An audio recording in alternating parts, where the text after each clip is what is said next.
The snow fell in thick curtains across the Alaskan wilderness as Alex guided his ancient cargo plane through the storm. His daughter Mary's letter crinkled in his flight jacket, pocket the one she'd tried to hide but he'd found near the incinerator. Dear Santa, my daddy works so hard. Please send me a mom who will love us both. Alex's jaw tightened. 5 years since the accident, 5 years of being both parents to a little girl who deserved so much more than frozen dinners and a father who smelled like jet fuel. The distress beacon pierced through his radio static. Mayday, mayday. This is Dr. Sira My research pod is failing. Coordinates. The transmission dissolved into white noise. Alex shouldn't have diverted. The storm was worsening, fuel was tight, and Mary was waiting at the airstrip with Mrs. Chen, but his hands moved before his mind caught up. Banking the plane toward the signal, he found the pod half buried in a snowdrift, its emergency lights pulsing like a dying heartbeat. The woman who stumbled out wasn't what he expected. She moved with an otherworldly grace despite obvious hypothermia,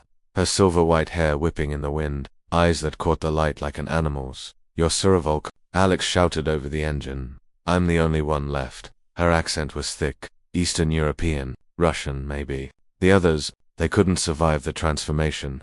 Alex didn't ask what that meant. Not then. He hauled her into the co-pilot seat and punched the throttle, racing the storm home. Mary fell in love with Sira instantly. It happened at the airstrip, when the woman knelt in the snow despite her exhaustion and looked at his daughter with eyes that held centuries of sadness and hope. You must be Mary. Your father is very brave to fly in such weather. He's the best pilot in Alaska, Mary said proudly. Then, quieter, are you staying for dinner? Alex started to make excuses, but Sira smiled, a real smile that transformed her severe features into something luminous. I would be honored.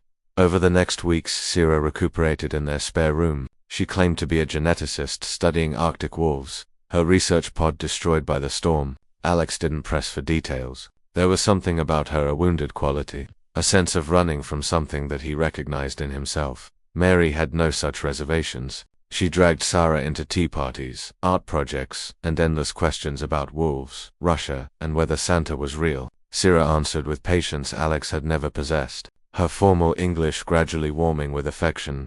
You're good with her, Alex said one night, watching Siro braid Mary's hair before bed. Children see clearly. They accept what is, not what they're told should be.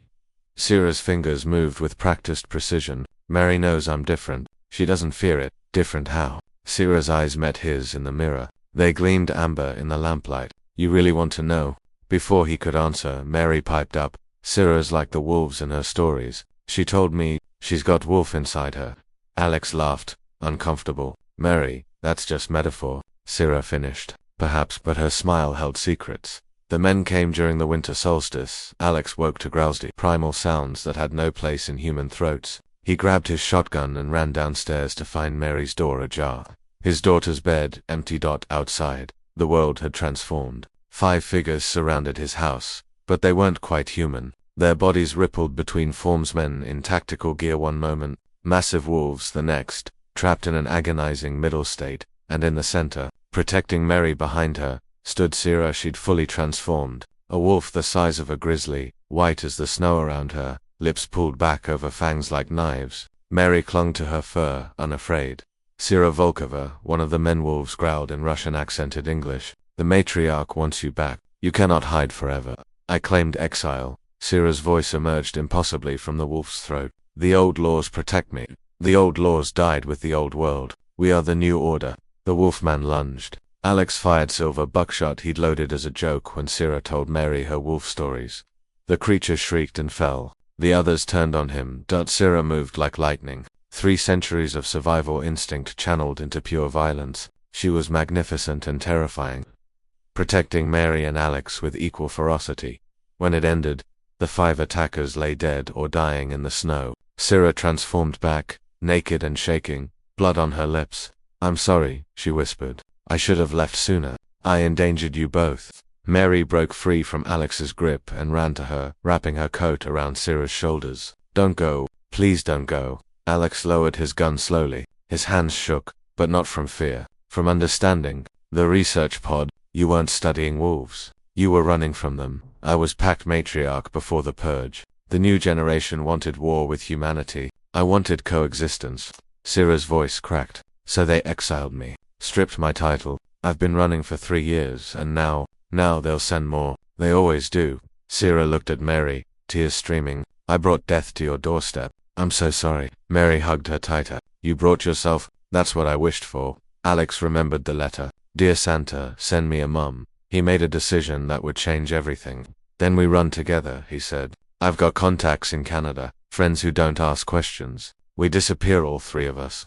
Sierra stared. You would do this? Leave everything? I've been running too, Alex admitted. From grief, from fear of failing Mary.